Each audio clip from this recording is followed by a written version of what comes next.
Representative Omar, before this committee votes on your recommendations for increased aid to Somalia, I believe the members should know about the $340,000 you personally wired to Mogadishu over the past 4 years. Specifically, they need to be informed regarding who exactly received that money, as Vice President J.D. Vance's voice cut through the Senate Foreign Relations Committee hearing room like a sharp blade. Every head turned in unison, and the cameras from C-SPAN and news networks swiveled from Ilhan Omar at the witness table to the door where Vance had just entered.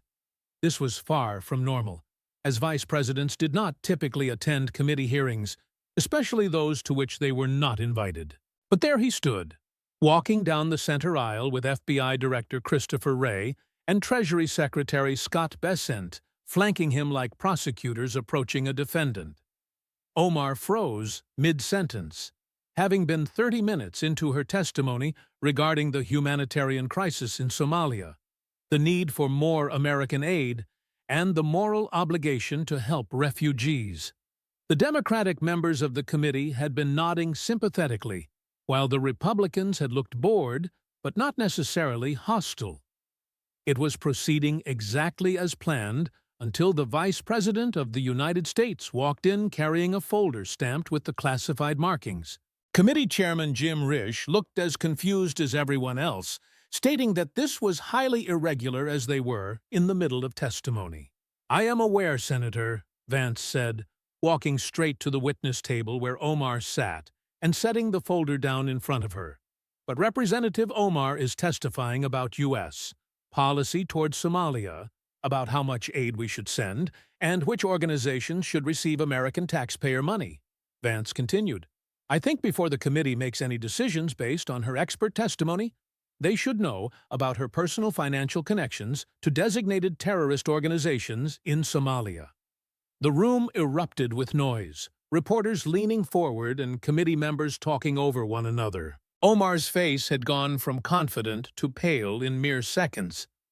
Vance opened the folder and pulled out what appeared to be bank records and wire transfer documents, all with Omar's name clearly visible. 47 separate wire transfers, Vance said, his voice carrying over the chaos, between January 2020 and October 2024, totaling $340,000. All were sent through money transfer services to one recipient in Mogadishu, named Ahmed Nur Saeed, your brother-in-law. He placed the documents on the table where the cameras could see them, showing Omar's signature, her bank account numbers, the amounts, and the dates. Ahmed Nur Saeed operates a business called Baccarat Trading Company, which the Treasury Department designated as a terrorism financing entity in 2023. Ahmed himself is on the FBI terrorism watch list, and the money you sent him, the $340,000, we have traced through Hawala networks to Al-Shabaab operatives, the very terrorists you claim you fled from as a child. Omar tried to speak, but no sound came out, and she looked at the documents like they were poisonous. Those were her bank records, her transactions, and her money going to her brother-in-law, whom she had never mentioned in any financial disclosure. Chairman Risch found his voice and asked, "Mr. Vice President, these are serious allegations. So do you have evidence?" "I have 18 months of FBI investigation," Vance replied, while Wray stepped forward opening his own folder. "Wire transfer records, NSA intercepts of Ahmed Nur Saeed coordinating with Al-Shabaab commanders, and Treasury Department money tracing showing Representative Omar's funds being used to finance terrorist operations. This is not merely an allegation, it is a documented fact," Wray stated firmly. The ranking Democrat, Senator Ben Cardin, looked stricken and asked Representative Omar if she wanted to respond to these accusations. Omar's mouth opened and closed silently, while her hands gripped the edge of the witness table. She had come here to advocate for Somalia, to position herself as the voice of refugees and immigrants, and to attack American foreign policy from the moral high ground. Now she sat at the witness table with evidence of terrorism financing spread out before her, C-SPAN broadcasting live, and she had no idea what to say. Those wire transfers were to family, and I was helping family members with expenses, she stammered. You were helping family with financing al-Shabaab operations, Vance interrupted, instructing Director Ray to show the committee where the money went. Ray pulled up a chart displaying the money flow from Omar's bank account to a money transfer service, then to Ahmed Nur Saeed, and finally to a network of individuals. Those individuals were flagged as al-Shabaab financiers and operatives.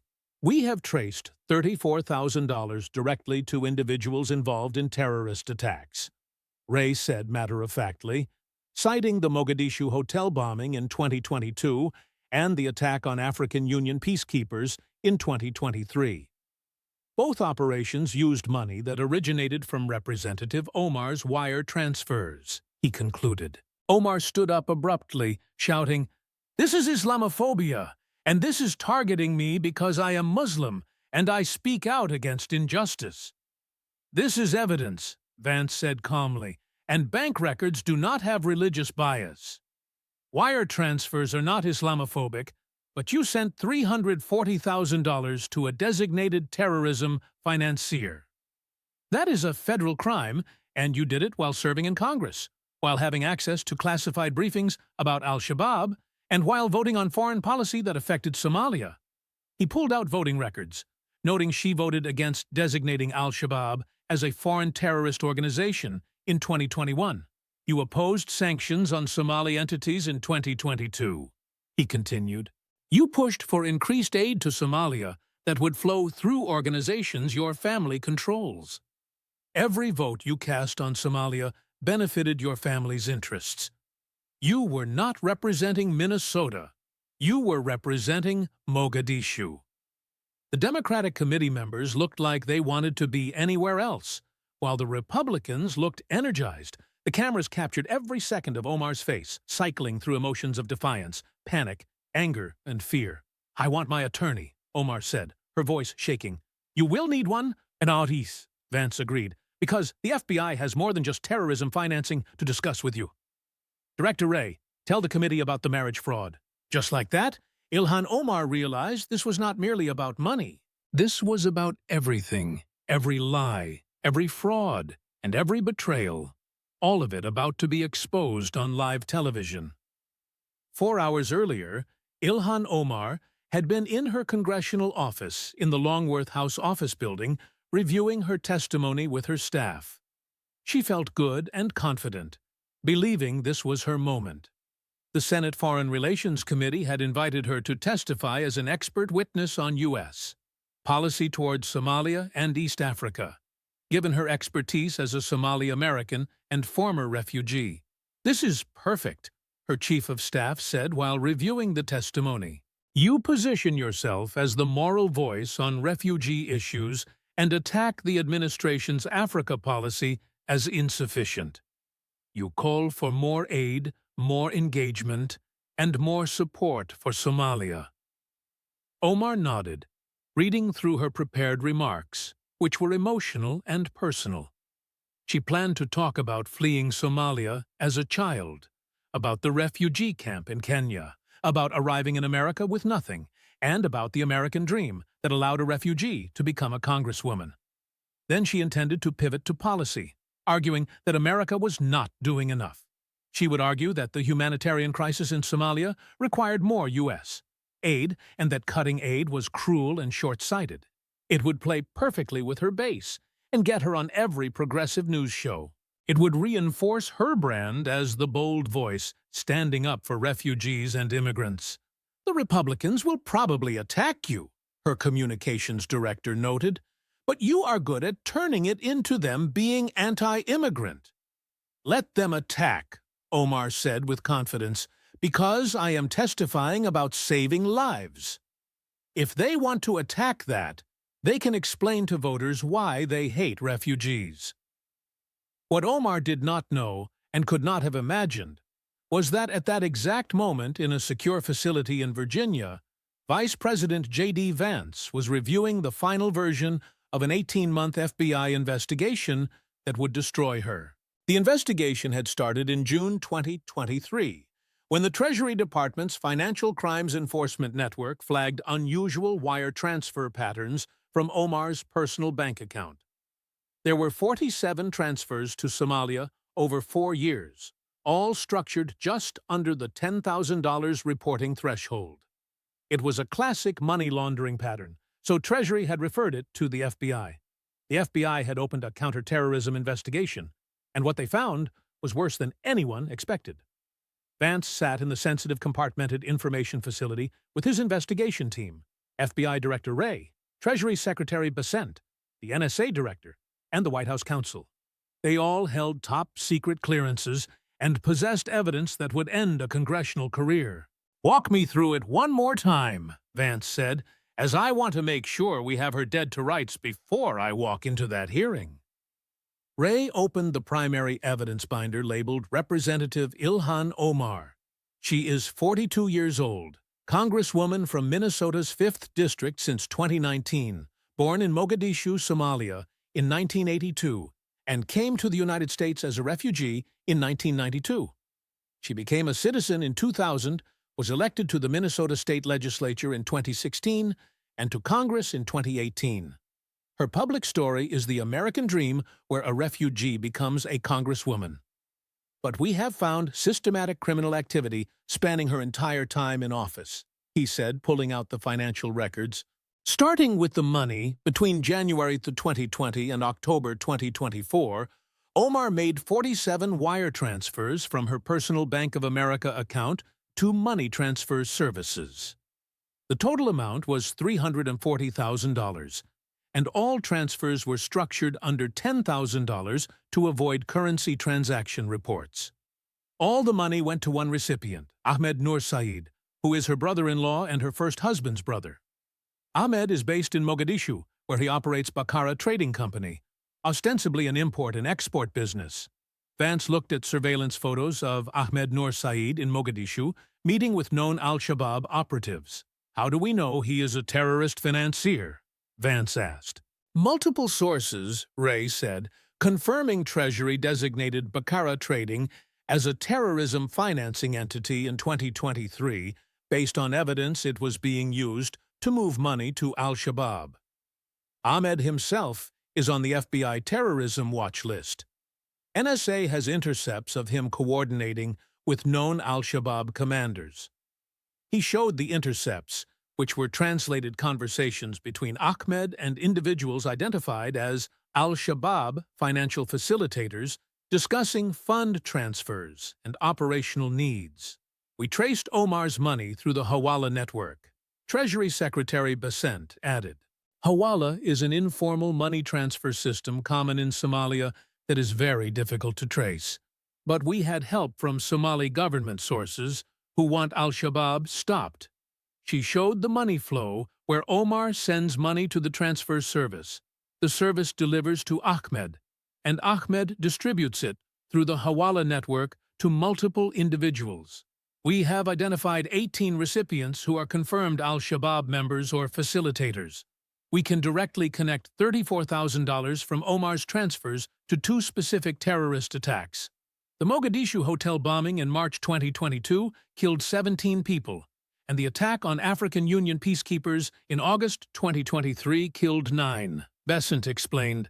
Vance absorbed this information, realizing she funded terrorist attacks while serving in Congress. "Correct," Wray confirmed, "but it gets worse. Her congressional voting record shows she consistently voted in ways that benefited al-Shabaab and her family's interests in Somalia." He pulled up voting records, pointing to a July 2021 vote to designate al-Shabaab as a foreign terrorist organization. She voted no, one of only 3 House members to do so, Wray noted. In an October 2022 vote to impose sanctions on entities financing terrorism in Somalia, she also voted no. In March 2023, during a vote on a foreign aid package, she pushed amendments to increase aid to Somalia, specifically to organizations that her family has connections to. She was not just funding terrorism with personal money, She was using her congressional position to advance policies that benefited terrorists and her family. The NSA director added the intelligence dimension, stating they had been monitoring her communications under a FISA warrant since April 2023. The warrant was approved based on probable cause that she was acting as an agent of a foreign terrorist organization, the NSA director explained. Her phone calls to Ahmed show her discussing U.S. policy towards Somalia, discussing what legislation is coming, and discussing how to influence aid distribution. She is coordinating with him and using her position to help him. Vance looked at the evidence, which was overwhelming. But he knew the moment he exposed this publicly, Omar would claim Islamophobia and say she was being targeted for being Muslim, for being critical of Israel, or for being a woman of color. "What about the marriage fraud?" he asked. "That has been alleged for years but never proven." The White House counsel pulled out the DNA evidence and said, "We finally got it." When Omar was arrested for a traffic violation in August, Minnesota took a DNA sample per standard procedure. We got a warrant to compare it to Ahmed Noorsaid Elmi's DNA from when he applied for immigration status. The results show a 99.9% probability they are siblings, specifically brother and sister, the counsel stated, which means when Omar married Ahmed Elmi in 2009, she married her brother. That constitutes immigration fraud because she did it to get him U.S. residency status. Vance read the DNA report, seeing it was definitive. This destroys the no-evidence defense she has used for years. And there is tax evasion, Treasury added. She received income from Somali sources that she never reported. Money flowing back from her family, approximately $250,000 over 5 years, appears nowhere on her tax returns. She also used campaign funds for personal expenses, and her husband's consulting firm received $2.8 million from her campaign. We have investigated what services he provided and cannot find any actual work product. Vance sat back and took it all in. Terrorism financing, immigration fraud, tax evasion, campaign finance violations, and using a congressional position to benefit foreign interests. It was the most complete corruption case he had ever seen against a sitting member of Congress. "She is testifying at the Foreign Relations Committee today," Vance said, about Somalia aid, recommending the U.S. send more money to organizations connected to her family while she is actively funding terrorists there. He made his decision immediately. "I am going to that hearing. I am walking in with this evidence on live television, and I am ending her career today." His team looked at each other, noting that this was unprecedented. "Vice presidents do not ambush witnesses at committee hearings," the White House counsel said. "I am not ambushing a witness," Vance said. "I am exposing a terrorist financier who happens to hold a congressional seat. And there is a difference." At 2 p.m., the Senate Foreign Relations Committee hearing began with Chairman Risch gaveling it in. "Today we are examining U.S. policy towards Somalia and East Africa, and we are honored to have Representative Ilhan Omar as our witness given her expertise and background." Omar took her seat at the witness table, adjusted her microphone, and looked at the cameras with practiced confidence. This was her element, speaking truth to power and advocating for the powerless. "Chairman Risch, Ranking Member Cardin, members of the committee, thank you for inviting me. I want to talk today about the humanitarian crisis in Somalia and what America can do to help." She launched into her testimony, emotional and personal, describing her experience as a child refugee, the trauma of fleeing violence, the hope of coming to America, and the opportunity this country gave her. But America is not doing enough for the people who are suffering now," she argued. "The drought in Somalia has displaced millions, and the conflict with al-Shabaab continues to destabilize the region. American aid has been cut when it should be increased." She called for more funding, more aid organizations, and more engagement with Somali civil society. She made it sound noble, humanitarian, and moral. The Democratic senators nodded along as Senator Chris Murphy from Connecticut asked sympathetic questions about the humanitarian situation. Senator Chris Coons from Delaware asked about refugee resettlement. Omar was hitting her stride, and this was going perfectly. In 30 minutes, she would be done. Would do a press conference attacking Republicans for not caring about refugees, and would be on MSNBC by tonight talking about her powerful testimony. Then the doors at the back of the hearing room opened. Vice President J.D. Vance walked in, not announced and not invited. He just walked in with the FBI Director and Treasury Secretary, heading straight down the aisle toward the witness table. The room went silent. Senators stopped mid-question, staffers froze, and cameras swiveled to capture this completely unprecedented moment. Omar watched him approach, confusion on her face. Why was the vice president here, as this was not his committee, and he had no role in this hearing? Then she saw the classified folder in his hand, saw the expression on his face, and felt the first flutter of real fear. Vance reached the witness table and set his folder down in front of Omar with a solid thump that echoed in the now silent room. Chairman Risch tried to regain control, stating, "Mr. Vice President, this is highly unusual as we are in the middle of a committee hearing." "I am aware, Senator Risch." Vance's voice was respectful but firm. "But Representative Omar is testifying about Somalia, about how much American aid should go there, and about which organizations should receive taxpayer money. Before this committee votes on anything based on her recommendations, I believe the members should know about her personal financial connections to the very terrorist organizations we are supposed to be fighting." The room erupted, reporters scrambling for phones and committee members talking over each other. Omar's face cycled from confusion to anger to something close to panic. Senator Cardin, the ranking Democrat, found his voice and said, "Mr. Vice President, that is an extraordinary accusation, so do you have evidence to support it?" Vance opened the folder and pulled out bank records. He set them on the table facing the cameras so everyone could see. 47 wire transfers, January 2020 through October 2024. Total amount $340,000, he listed.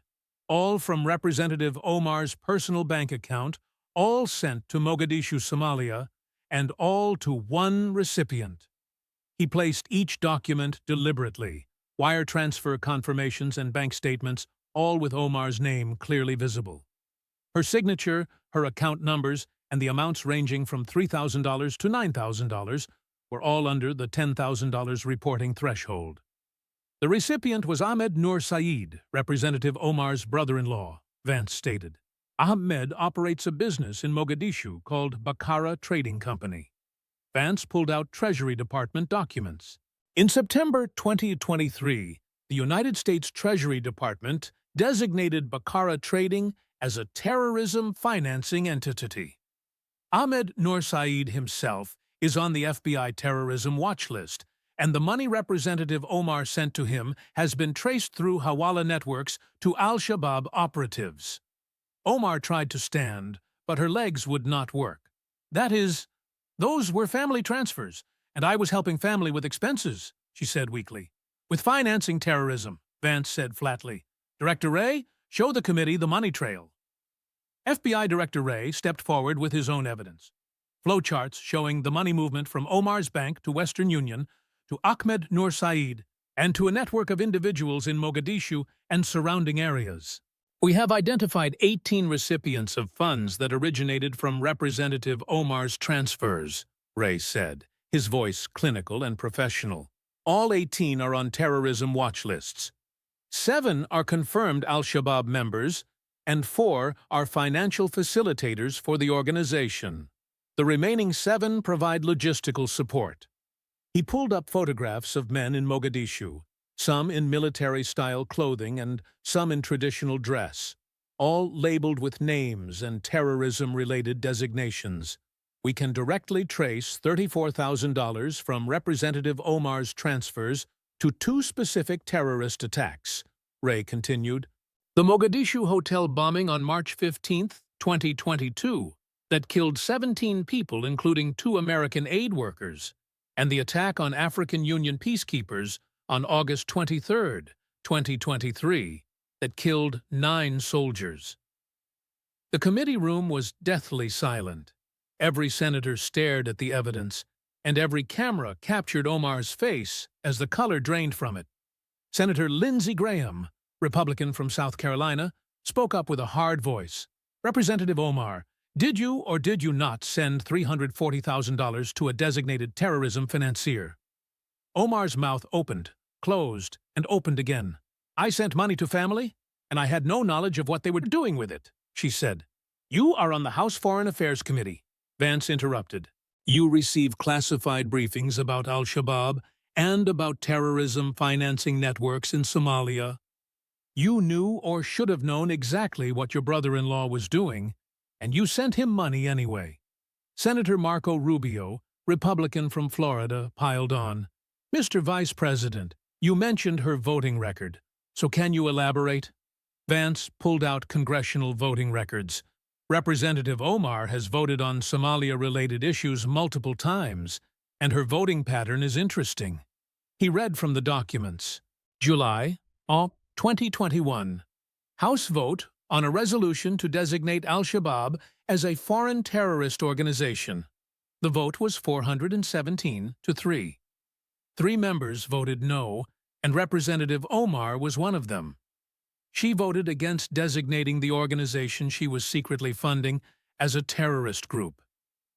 Gasps came from the audience, and some senators literally leaned back in shock. October 2022 vote on imposing sanctions on entities that finance terrorism in East Africa.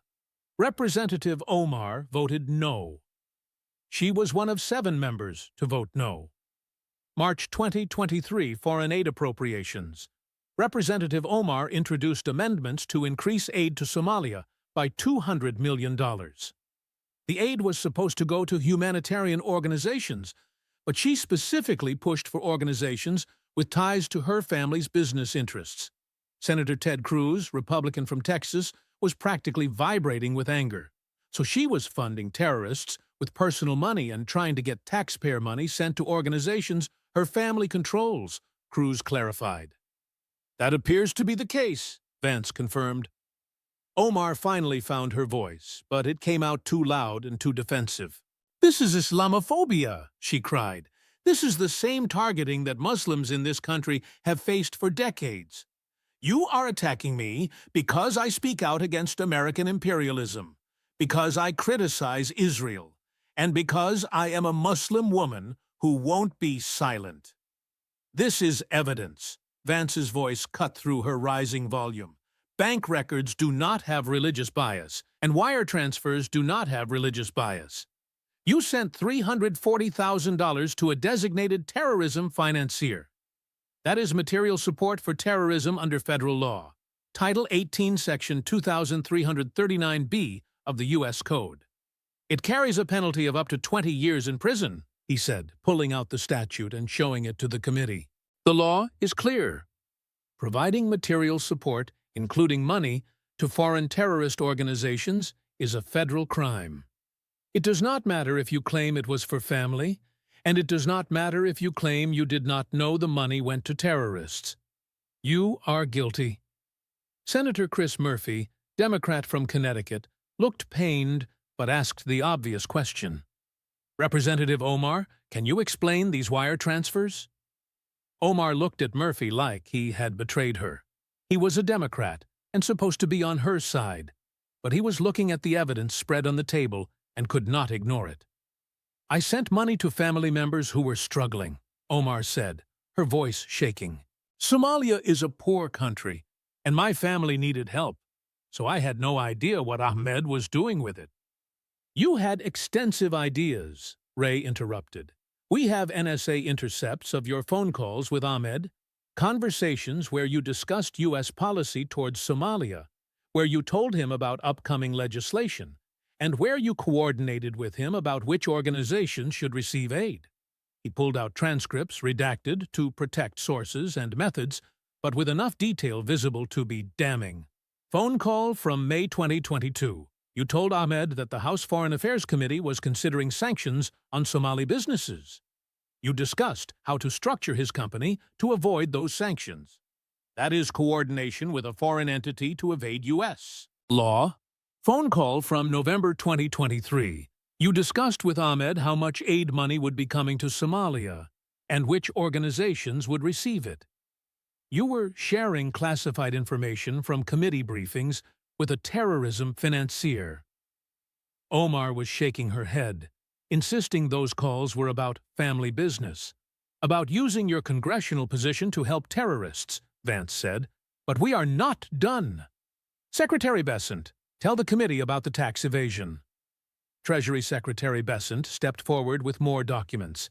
In addition to the money Representative Omar sent to Somalia, we have identified money flowing back to her from Somali sources, approximately $250,000 over 5 years. This money appears nowhere on her tax returns, Besant stated. She showed the financial tracking. Money came through various channels, some through her husband's consulting company, some through shell companies, and some in cash, but we have traced it all. And she reported none of it to the IRS. That is tax evasion under Title 26, Section 7201, penalty of up to 5 years in prison and $250,000 in fines. Senator Chuck Grassley, Republican from Iowa, and a longtime crusader against government waste, jumped in. What about her campaign finances? He asked. There have been allegations for years about her paying her husband's company. Besant nodded. Her campaign paid her husband's consulting firm, E Street Group, $2.8 million between 2019 and 2024. We investigated what services this company provided, interviewed campaign staff, and asked for deliverables or work product showing what they did for almost $3 million. Nobody could describe actual work, Besant revealed. The company has no website, no other clients, and no apparent expertise. It appears to be a shell company created solely to funnel campaign money to her household. That is conversion of campaign funds for personal use, a federal election law violation, and fraud. Vance pulled out what was clearly the most explosive evidence, a DNA report with official federal seals on it. And then there is the immigration fraud, Vance announced. The allegations have existed for years, and Representative Omar has dismissed them as conspiracy theories, racist smears, and baseless accusations. Let me show the committee why those accusations were accurate. He held up the DNA report. In August 2024, Representative Omar was stopped for a traffic violation in Minnesota. Standard procedure in Minnesota is to collect DNA samples during any arrest or citation. That sample was entered into the federal database, and we obtained a warrant to compare her DNA to that of Ahmed Nur Saeed Elmi. Ahmed Elmi was the man Representative Omar married in 2009. She claimed he was unrelated to her, just a man she married, then divorced in 2017, before remarrying her first husband, Ahmed Hersi. Vance showed the DNA results. The comparison shows a 99.9% probability that Ilhan Omar and Ahmed Nur Saeed Elmi are biological siblings. They share the same parents, and they are brother and sister. The committee room exploded, senators shouting, reporters on phones, and cameras zooming in on Omar's face as she sat frozen, unable to deny scientific evidence. She married her brother, Vance said over the chaos. She did it to help him obtain U.S. residency status. That is immigration fraud under Title 8, Section 1325 of the U.S. Code. It is also marriage fraud under Title 8, Section 1182, and both are felonies. Senator Tom Cotton, Republican from Arkansas, was on his feet. This is a sitting member of Congress who committed immigration fraud to get her brother into the country. Correct, Vance confirmed. And it gets worse, Vance added. Ahmed Elmi, her brother, has connections to extremist groups in Somalia. By helping him obtain U.S. residency, she potentially facilitated the entry of an individual with terrorist ties. Omar finally exploded. This is a lie, and this is fabricated evidence you are manufacturing. It is a DNA test, Vance said calmly, from a federal laboratory, chain of custody documented and scientifically verified. You can challenge it in court, but the science does not lie. You married your brother. A Senator Cardin tried to regain some order. Mr. Vice President, these are extraordinary allegations. Does Representative Omar have an opportunity to respond with counsel present? She can have all the counsel she wants, Vance said, but the evidence does not change. The wire transfers are documented, the money trail to terrorists is documented, the DNA test is scientific fact, the tax evasion is proven by her own returns, and the campaign finance violations are on record with the FEC. He turned to face Omar directly. You came to America as a refugee, and this country gave you safety, education, and opportunity. You became a citizen, you got elected to Congress, and you had every advantage. And you used your position to fund the terrorists you claim to have fled from. You betrayed everyone who believed in you.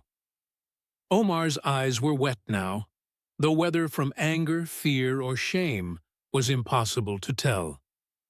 I dedicated my life to helping refugees and to fighting for immigrant rights, she claimed. You dedicated your life to enriching yourself and your family while using progressive politics as cover. Vance interrupted.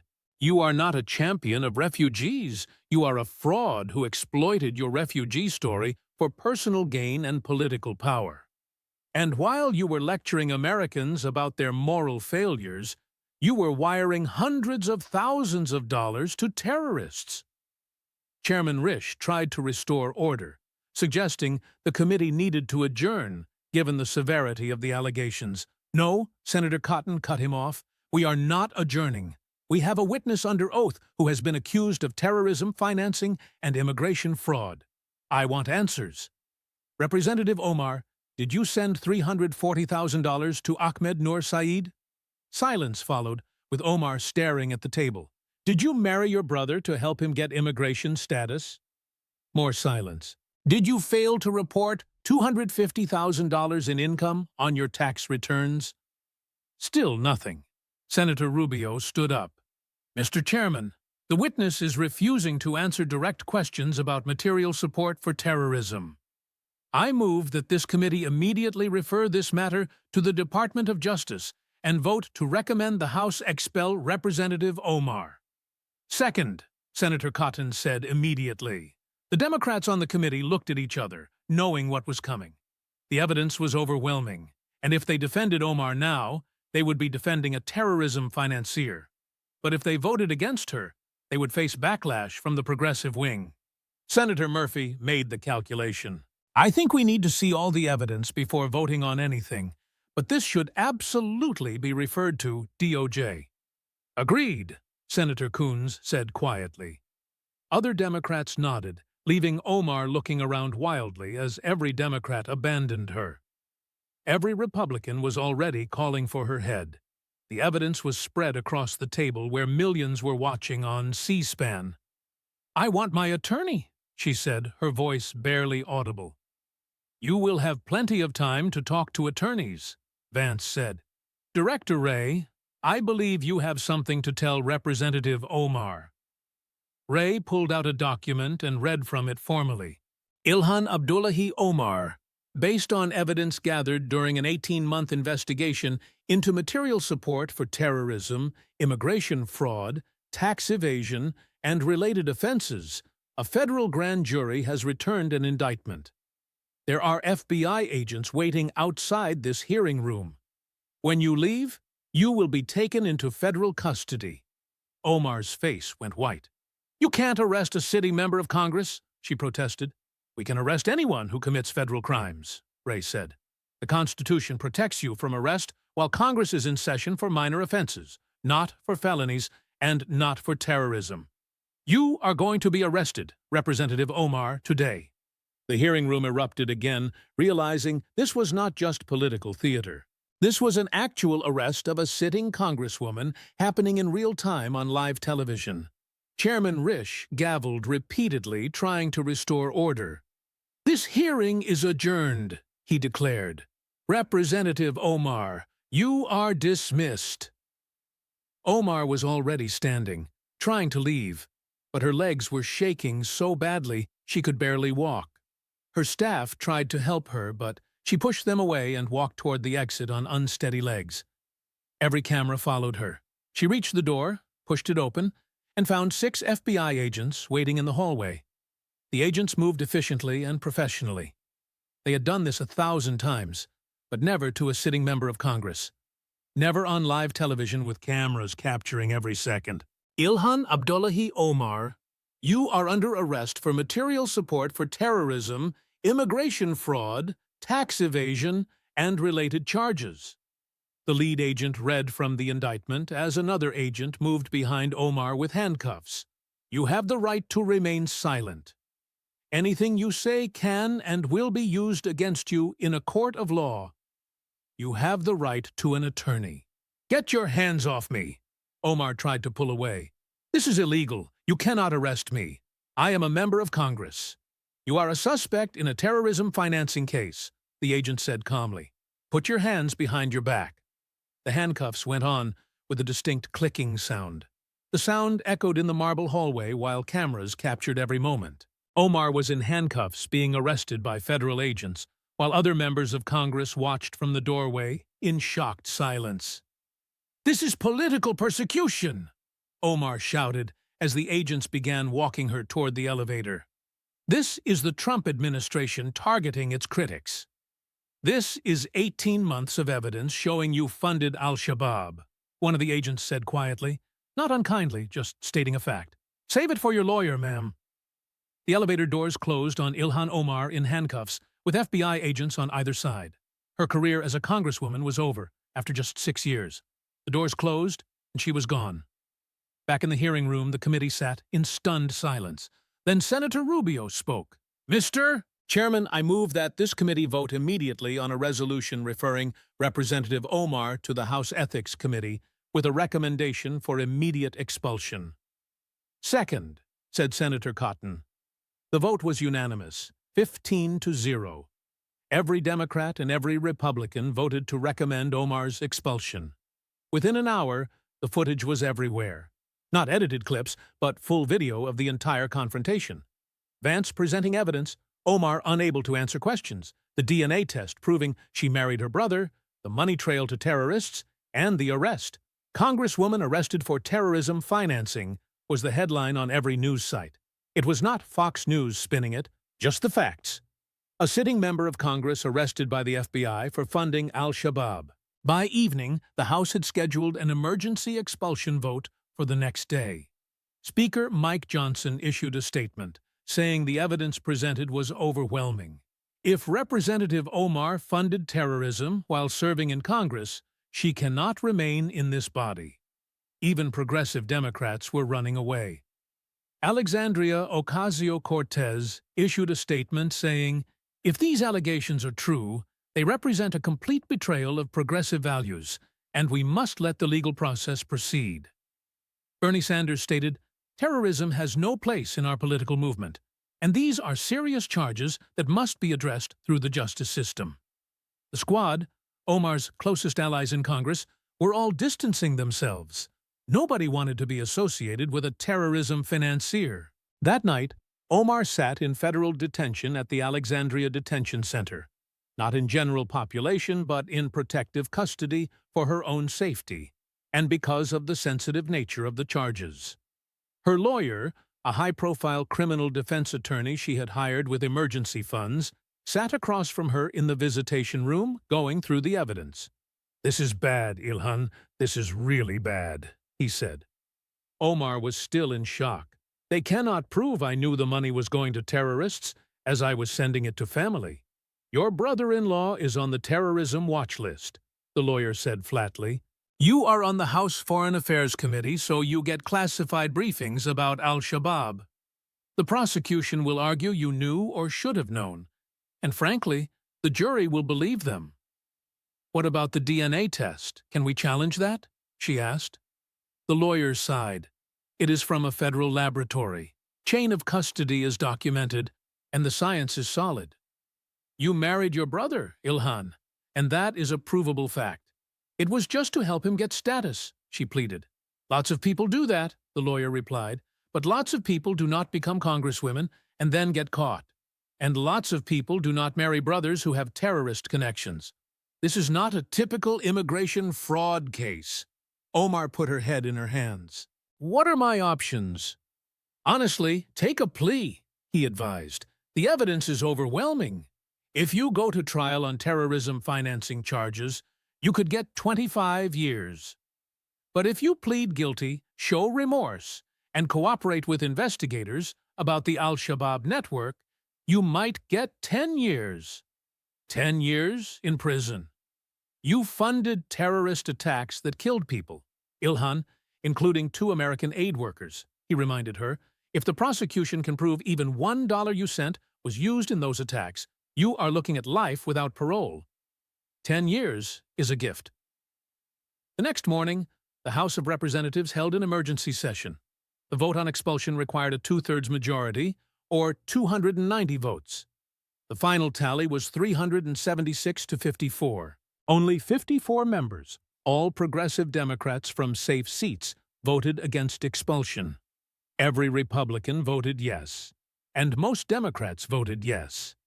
Even Omar's former squad allies abstained rather than defend her. She was expelled, marking the 3rd fastest expulsion in House history. Gone after 6 years. The criminal trial began in February 2025 in federal court in Washington, D.C. Omar pleaded not guilty to all charges. Her defense strategy was to claim she was being politically persecuted, that the evidence was manufactured, and that she was targeted for being Muslim. The prosecution presented the wire transfers, the money trail to Al-Shabaab, NSA intercepts of her phone calls with Ahmed, the DNA test proving she married her brother, her tax returns showing unreported income, and her campaign finance violations. It took the jury 3 days to deliberate. When they came back, the verdict was devastating. Guilty on 17 counts of material support for terrorism. Guilty on 3 counts of immigration fraud. Guilty on 5 counts of tax evasion. Guilty on 4 counts of campaign finance violations. Guilty, guilty, guilty. The judge, an Obama appointee who could not show any bias, was harsh at sentencing. Miss Omar, you came to this country as a refugee, and America gave you everything. Safety, education, and opportunity. You became a citizen. You were elected to Congress, and you had a platform to actually help people. And you used it to fund the very terrorists you claim to have fled from. The money you sent to Ahmed Nur Saeed was used to finance attacks that killed innocent people, including 2 American aid workers who are in Somalia trying to help refugees like you once were. Their blood is on your hands. You married your brother to commit immigration fraud. You evaded taxes. You stole campaign money. And you did all of it while lecturing Americans about their moral failings. I sentence you to 23 years in federal prison. 15 years for terrorism charges, 5 years for immigration fraud, and 3 years for tax evasion to be served consecutively. You will also pay restitution of $340,000. And I am recommending to the Department of Homeland Security that your citizenship be revoked for fraud. You obtained it illegally, and you do not deserve it. Omar broke down crying. 23 years meant she would be 65 when she got out. If she got out. If her citizenship was revoked, she would be deported after serving her sentence. The denaturalization proceedings began immediately with the DNA evidence proving she had married her brother to commit fraud and her conviction for terrorism financing. It was a formality. In June 2025, a federal judge revoked her U.S. citizenship. Ilhan Abdullahi Omar was no longer an American citizen. She was a convicted terrorist financier serving 23 years in federal prison, facing deportation to a country that did not want her. 6 months after her conviction, Ilhan Omar sat in her cell at FCI Coleman, a medium-security federal prison in Central Florida. Far from Minneapolis, far from her former district, and far from everything. She was inmate number 67854. 018. That was her identity now. Not Congresswoman, Not activist, not refugee success story, just a number. Her first few months in prison had been brutal. Other inmates knew who she was, knew she had been a congresswoman, and he knew she had been convicted of funding terrorism. Nobody likes terrorists in prison, not even the criminals. Omar had been attacked twice in the first month, both times by inmates who had lost family members in terrorist attacks. She had been moved to protective custody for her own safety. Now she spent 23 hours a day in her cell, with 1 hour for exercise in a small yard. No contact with other inmates and no visitors except her lawyer. Her family had abandoned her. Her husband divorced her while she was awaiting trial. Her children, ages 16, 14, and 10, had been taken by their father. He had changed their last names and moved to another state. They did not visit, did not write, and wanted nothing to do with their mother, the terrorist. Her siblings in America had issued public statements denouncing her. She betrayed our family, she betrayed America, and she betrayed every refugee who came here honestly. Even the Somali-American community in Minneapolis, the community that had elected her, wanted nothing to do with her. The Somali Community Center issued a statement saying, "Ilhan Omar does not represent us. She has damaged our community's reputation, and we condemn her actions." The political fallout was immense. Her district in Minneapolis held a special election. For the first time in 60 years, a Republican won. The Republican, a Somali-American woman who ran on the slogan, "Not all Somali Americans fund terrorism," won with 57%. Nationally, Democrats ran away from Somalia issues, from refugee issues, and from anything associated with Omar. The Omar effect became shorthand for how one person's corruption could poison an entire movement. Muslim candidates across the country faced hostile questions like, "How do we know you are not like Ilhan Omar?" It was unfair and prejudiced, but Omar had created the association. Progressive Democrats who had championed her were humiliated. AOC had to answer questions about why she had supported Omar for years. Bernie Sanders faced criticism for endorsing her. The squad disbanded entirely. Meanwhile, Omar's appeals went nowhere. The evidence was too strong, as the wire transfers were documented fact and the DNA test was scientific proof. The convictions stood. In December 2026, her lawyer brought news she had been dreading. "Somalia has agreed to accept you for deportation." Omar looked up from her prison jumpsuit. "After you serve your sentence, or if you are released early for good behavior, you will be deported to Somalia. They have confirmed they will accept you as a citizen." "But I haven't been there since I was 10 years old," she protested. "I don't know anyone." "You funded al-Shabaab while you were in Congress," her lawyer said bluntly. "You are lucky Somalia is accepting you at all, as most countries won't take convicted terrorists." Omar sat back in her chair, the reality sinking in. Even if she survived 23 years in federal prison, and even if she got out early, she would be deported to a country she did not know, to a region controlled by the very terrorists she had funded. "What will I do there?" she asked quietly. "That is not my problem," her lawyer said. "My job was to defend you at trial, and I did that. You lost because the evidence was overwhelming. What happens after you are deported is up to you." Year 1 in prison, the media still covered her. Disgraced congresswoman serving 23 years for terrorism made occasional headlines when there were updates on appeals or legal proceedings. Year 2, the coverage dropped off. She was old news, replaced by other scandals and other stories. Year 3, she was forgotten, just another federal inmate serving time. The former congresswoman, who had been such a rising star, was now just inmate 67854-018, working in the prison laundry for 12 cents an hour. In Minneapolis, her former district had moved on.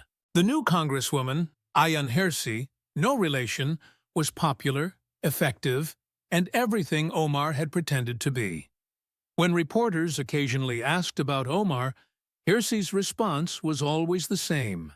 She betrayed our community, she betrayed refugees, and she betrayed America. I do not speak about her. 5 years into her sentence, Omar got a letter from one of her children, the oldest, who was now 21. The letter was short. I changed my name and I go by Dad's last name now, not yours. I am in college studying international relations. I want to actually help refugees, not betray them like you did. Do not write back, as I do not want to hear from you. Omar read the letter 3 times, then put it away. She did not cry. She had cried herself out in the first year. Now there was just numbness. Year 7, a reporter from Vice wrote a long-form piece about her titled, "Where is Ilhan Omar Now?" It described her prison routine, her isolation, her failed appeals, and her impending deportation. The article included an interview conducted through her lawyer. One question stood out. Do you regret what you did? Her answer, relayed through the lawyer, was, I regret getting caught. Not regret for funding terrorism, not regret for the people killed, and not regret for betraying America. Just regret for getting caught.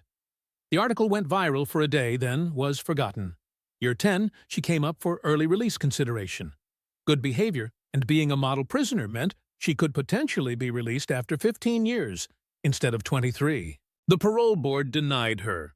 No remorse shown and no acceptance of responsibility.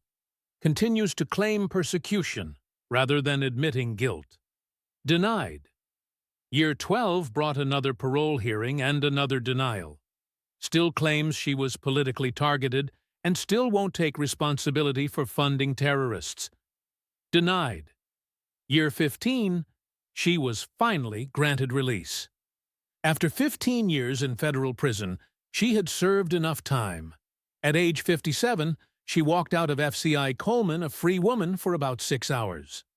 ICE agents were waiting. Immigration and Customs Enforcement. Because she was no longer a U.S. citizen, she was an illegal alien subject to deportation. They took her into custody, drove her to an ICE detention facility, and held her for 3 days while arranging the flight to Somalia. On a Tuesday morning in June 2040, Ilhan Abdullahi Omar boarded a commercial flight from Miami to Mogadishu in handcuffs, escorted by agents who would hand her over to Somali authorities. The flight took 14 hours. She sat in the back by herself, an ICE agent on either side. The other passengers knew who she was and avoided eye contact. Nobody wanted to sit near the deported terrorist. They landed in Mogadishu in the late afternoon. It was hot, dusty, and nothing like the city she had left as a child 33 years ago. Everything had changed, and she knew nobody. Somali authorities met her at the airport, not warmly welcoming the return of a native daughter, but taking custody of a problem the Americans were dumping on them. "You are not welcome here," one official told her bluntly, "but we have no choice but to accept you. Stay out of trouble and do not associate with Al-Shabaab, because we will be watching." They released her at a refugee processing center, gave her $50 in local currency, and told her she was on her own. Ilhan Omar, former United States Congresswoman, stood in the middle of Mogadishu with $50 and nowhere to go. No family who would speak to her, no friends, no connections, just a middle-aged woman who had betrayed everyone who had ever believed in her. She tried to find work, but her name was known. "You are the one who funded Al-Shabaab from America," people said. Employers did not want to hire her because they could not risk the association.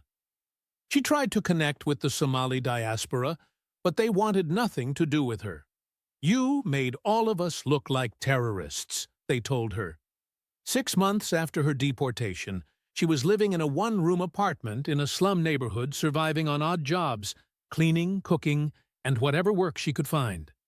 1 year after deportation, a journalist tracked her down from The Guardian, wanting to do a story on Ilhan Omar, from Congress to exile.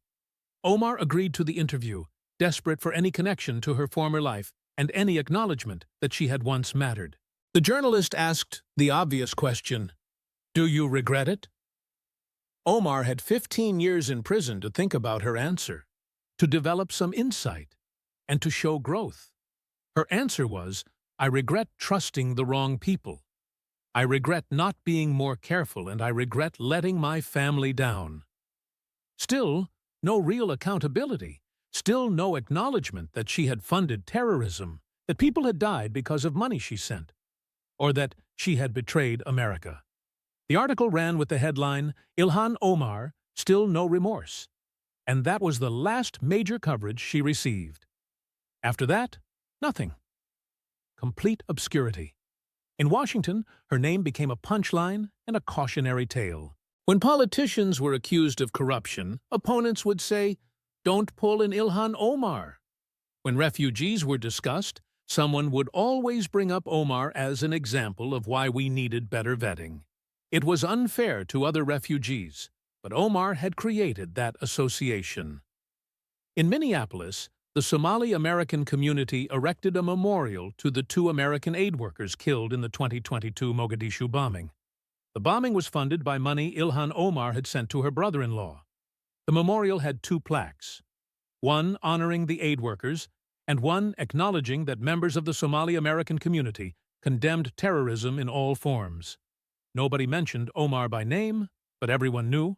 VP Vance, who had exposed her at that committee hearing 15 years ago, was asked about her in an interview. Ilhan Omar's story should have been inspiring, he said. Refugee escapes violence, comes to America, becomes Congresswoman, the American dream. But she betrayed that dream.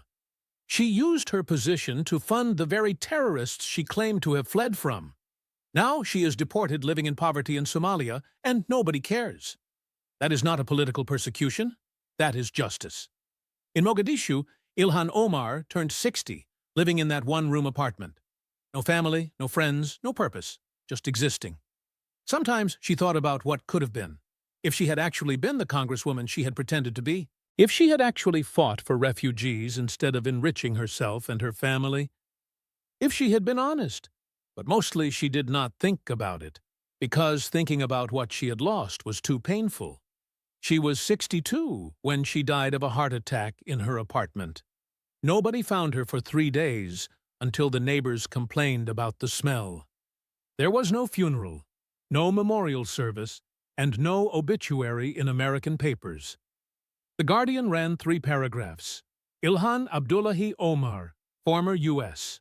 Congresswoman who was convicted of terrorism financing and deported, died in Mogadishu at age 62. Omar served in Congress from 2019 to 2025 before being expelled and convicted of sending $340,000 to al-Shabaab operatives. She served 15 years in federal prison before deportation and is survived by 3 children who declined to comment. That was it. That was the legacy. From refugee to congresswoman to convicted terrorist to deported exile, dying alone in poverty.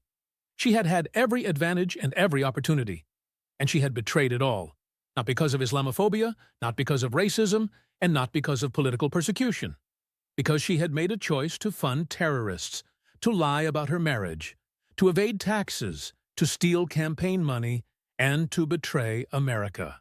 And in the end, she paid for those choices. Not with a few years of bad press and not with losing an election, but with 15 years in prison, deportation, and dying alone in the country, she had betrayed America to help. That was not persecution. That was consequence. And it was exactly what she deserved.